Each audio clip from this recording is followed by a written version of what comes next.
This is G and G. Got one gold piece, one silver piece, both in the shape of a G. The gold piece has the name G and G stamped on it.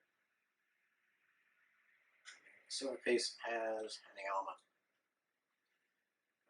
stamped on it. Both pieces are nearly identical.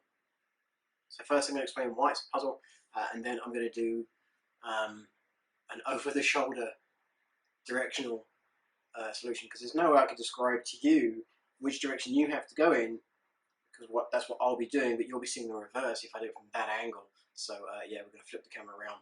You'll see it from my angle, and it'll be a lot easier to understand, trust me. So with regards to what actually makes this a puzzle, like I say, the two pieces are almost identical. Very close. They're in the same shape, but it's these raised corners that make all the difference. On this side of the silver piece, they're in the lower left and upper right corner. On the reverse, they are also the lower left and upper right corner. That's the silver piece. The gold piece, they're in the opposite corners. As you see here on the gold, they're in the lower right and the upper left. So it's those that actually make it a puzzle. Where there is one of these, it is too wide to go through the gap in between the bar here.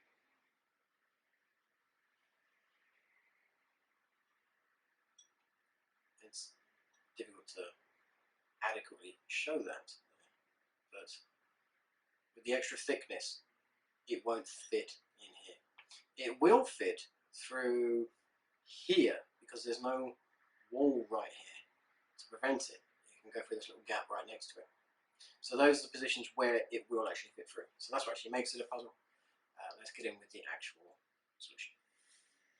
So imagine you're looking over my left shoulder. Here we have the gold piece with the G and G stamped on it, and the silver piece with Hanayama stamped on it. And they're in this orientation here, facing me. If I hold the gold piece between my thumb at this lower bar and my finger at the top, that makes things a little bit easier to just mostly manipulate this silver piece. Have it so that it's at a 90-degree right angle to the gold piece, in this position here. And if this would be the natural starting position, just rotate it up to that position. Bring it all the way as close forward to you, and then down towards the floor. And at this position, the gold piece will actually rotate towards you for 90 degrees. So bring this top bar towards you, and the lower part of the G with the stamp furthest away from you. At the same time, once you've done that, the silver piece will rotate clockwise 90 degrees. So we're now in this position here. Okay. Once that silver piece has rotated at 90 degrees, you want it to come up and then travel around the inside of that G to there. Once it's done that again, you're going to rotate it for 90 degrees. Now, like I say, this is what I mean by it was too thick to go through the gap, but it can go through that there because of all of this space for the extra width to go. So 90 degrees takes us to here. From there, the gold piece you push towards the back and then lift up and off the top.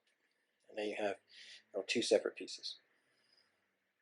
Putting it back together is just the exact opposite. I'm going to pinch the G and G stamp so that the G and G is at the top, and the Hanayama piece so that the Hanayama is off to the right, and the gap is that way at the top, easily accessible.